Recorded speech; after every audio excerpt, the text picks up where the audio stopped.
Hello, Virgo, and welcome to your 2026 New Year preview. We are going to get started by looking at each of these planets that I've already laid out. These are the major planets and events that are going to affect us the most profoundly in 2026. And that's Neptune, Saturn, Uranus, the North and South Node. And we're going to draw a few tarot cards in each of those planets to see what that means exactly for you. So let's get started. Eight of Cups, there's the sacrifice. Five of Wands, Knight of Cups.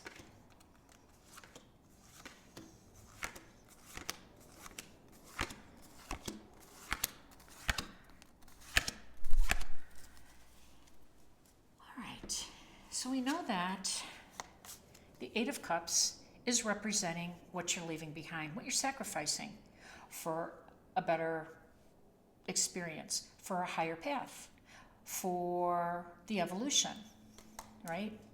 And it's coming from this connection here. So let's take a look at the timeline first before we go too deep into it. We know that Neptune is moving into Aries on January 25th, and that is moving into your 8th house of other people's money, intimate connections, shared resources, loans, debt, could be insurance payouts, anything to do with money, banks, finances. It also is your intimate connection house. So it's about, your special romantic connection and close relationship with your money. So it's always a touchy house. It's Pluto's house too, by the way. So and Pluto kind of has the same vibe as Neptune, a little. So Neptune really does ask us to sacrifice things. And that's what I said when I first pulled this card out. This is your sacrifice. This is what you're moving away from. And so it's going to be in the area of this debts and loans and shared resources and intimate connections. And so you're moving away from something that's going to be pretty hard. I mean, emotionally when we're dealing with people, and of course our finances are emotional. I know it's a material world, but it's emotional. We all need our money to live, and just make ends meet and to keep a roof over our head. And then of course we need more of that to live a more fulfilling life. So it is emotional no matter how you look at it. And I do know that the Knight of Cups coming in is going to help temper these emotions. So somebody's going to come in and they're coming in towards you, the Knight of Cups. So whatever you're leaving behind is going to be replaced. Now, this isn't necessarily romantic, but it oftentimes is. And maybe that's why you're ready to walk away from this, because you've been battling this connection. You've been battling this situation, and you're ready. You're ready for a more calm and peaceful and a little more harmonious vibe. So, yeah, there's that. And then we have Saturn. And Saturn is, yes, the truth energy. He's Lord of Karma. He is the taskmaster. He is the builder. He is Father Time. So we need our patience and we need not to rush things, because everything, to everything, there is a time and purpose under heaven. And Saturn goes by that rule. And we have the Knight of Wands, Four of Wands, and then the Page of Swords. Now, Saturn's moving into Aries as well in February 13th. So they're going to be working together. And actually, it's a really cool couple to kind of work together with. I mean, they're dichotomically different from one another. I mean, you're talking about ethereal, magical, and tangible disciplinarian. But what's cool about it is, sometimes that opposite thing really works, This is the Dreamweaver planet. Neptune's all about dreaming and manifesting and getting in touch with the spiritual and the psychic world and pulling in the magic. And Saturn doesn't have any magic. It's hard work, it's discipline, it's tenacity, it's, denying and sometimes showing losses, but he brings in the structure. So just ask Pisces. you know, how they were doing with this connection, because January and February they're moving in to Aries and Pisces. I know a lot of them who have already manifested something, and it's because of the dual that they were hosting in their sign. So let's get back to the energy that's coming in for you. We have this in your 8th house, and of course, I like the swords for Saturn. So Saturn deals with facts and figures and information and assesses things on an intellectual and practical level, unlike his counterpart, Neptune, who's more in a dream and, you know, mystical way. So this information is going to affect your home. It's going to be something that's coming into your home. And since we're dealing in the 8th house, we're looking at mortgages, we're looking at loans, we're looking at lenders. And you're going to have a new opportunity. This Knight of Wands is coming in here, and it's passionate, it's successful, it's dynamite. It really is. This is an energy that is going to help bring in some options for you in your, and I'm going to say in the financial realm of this 8th house. And it could mean going on an independent way, like maybe those shared resources, maybe those joint finances haven't been working out so great for you, is what I'm suggesting here, Virgo. And maybe you're ready to go on a more independent way with that. So something is coming to big change, and it's going to be a restart for you, and it's going to be in this area. So look for that, and you probably have been already moving toward it. So Uranus also is going to be on the move, and when we enter the new year, it's retrograde in Taurus, but it'll move into Gemini in April, and let's see what it has for you. You've got the 8 of Swords, 4 of Swords, and the Ace of Pentacles.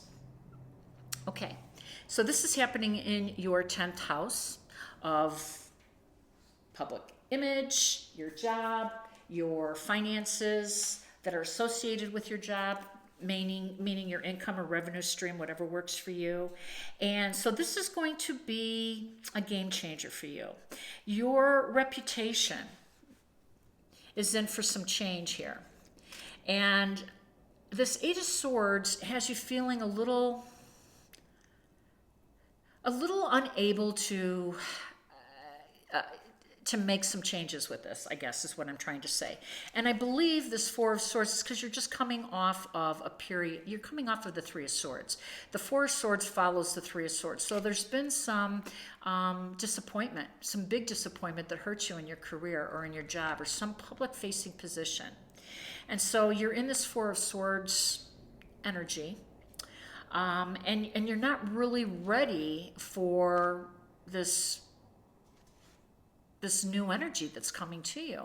And what I want to say about that is you might be in the shadow of grief here, because this is unable to move on, because you're resting in the 4 of Swords energy, because you were hurt. You know, you were betrayed. You thought you were going to get this position, this job, this new, corner office, whatever that was for you, and it didn't come through. And it really kind of made you stop and think after feeling hurt by this, because you put so much energy and trust into the people that you thought were your strong network and your champions. And so you're not real quick to move out of this recuperation, and you're kind of guarded right now. But I'm going to say again, this Ace of Pentacles is really good news. This is a huge promotion, a huge opportunity coming to you in your house of career or whatever your life path is. Talk about that a little more.